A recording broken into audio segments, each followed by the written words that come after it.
semua orang sukses yang saya temui kemarin di alumni-alumni itu orang nakal dulu, Pak.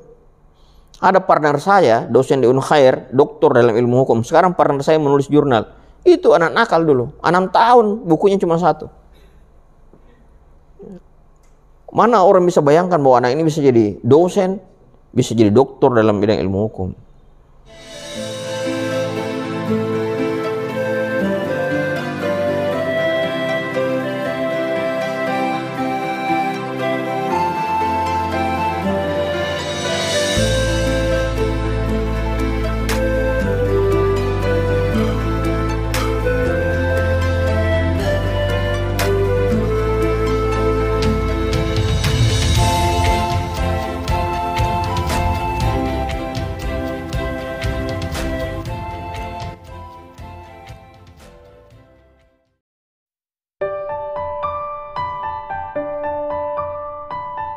Secara umum tidak ada yang sulit selama menjadi direktur, karena saya menikmati peran saya sebagai pendidik. Direktur itu cuma jabatan, tapi fungsi saya itu adalah sebagai pendidik.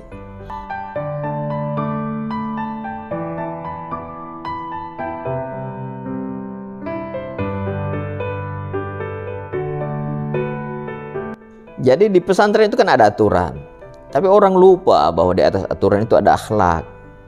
Di atas akhlak itu ada cinta. Muhammad SAW itu memimpin dengan cinta. Saya kasih contoh begini.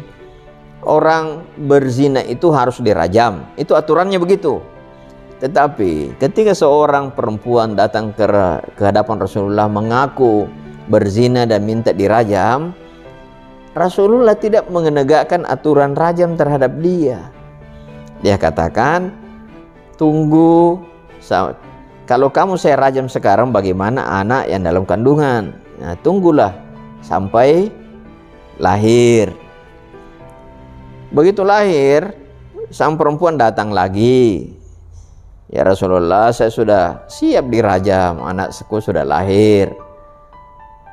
Rasulullah mengatakan, kalau kamu saya rajam, siapa yang menyusui itu anakmu? Pulanglah dulu, pulanglah dulu. Jadi di atas aturan yang tertulis itu ada hikmah, ada cinta.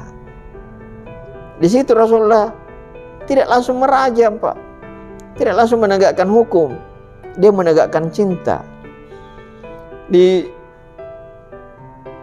sisi lain, seorang laki-laki ketika sebentar mau sholat datang, ya Rasulullah, saya dosa besar. Kenapa?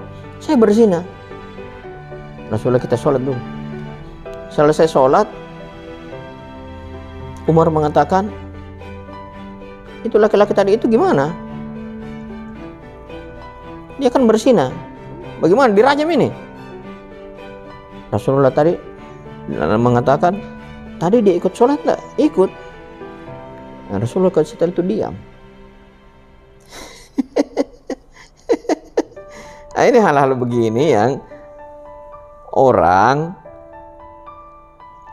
ketika misalnya membuat aturan itu untuk mengontrol.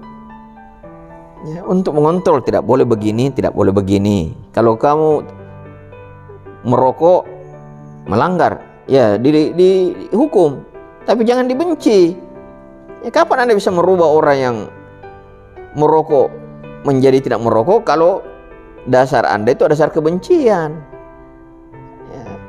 Jadi saya termasuk pendidik yang itu selalu saya katakan kemarin, saya mazhab itu mazhab keras. Tetapi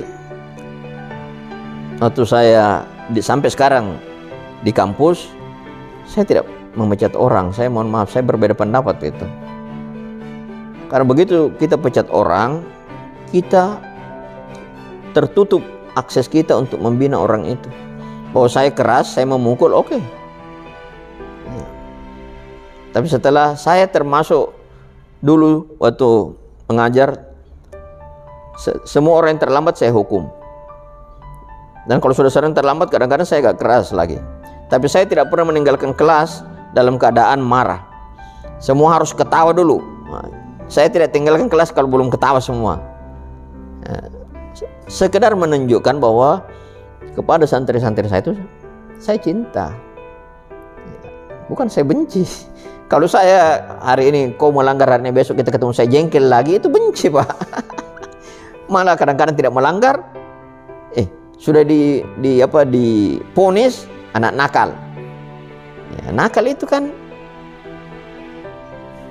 semua orang nakal semua orang sukses yang saya temui kemarin di alumni itu orang nakal dulu, Pak. Ada partner saya, dosen di Unhair, doktor dalam ilmu hukum. Sekarang partner saya menulis jurnal. Itu anak nakal dulu, 6 tahun, bukunya cuma 1.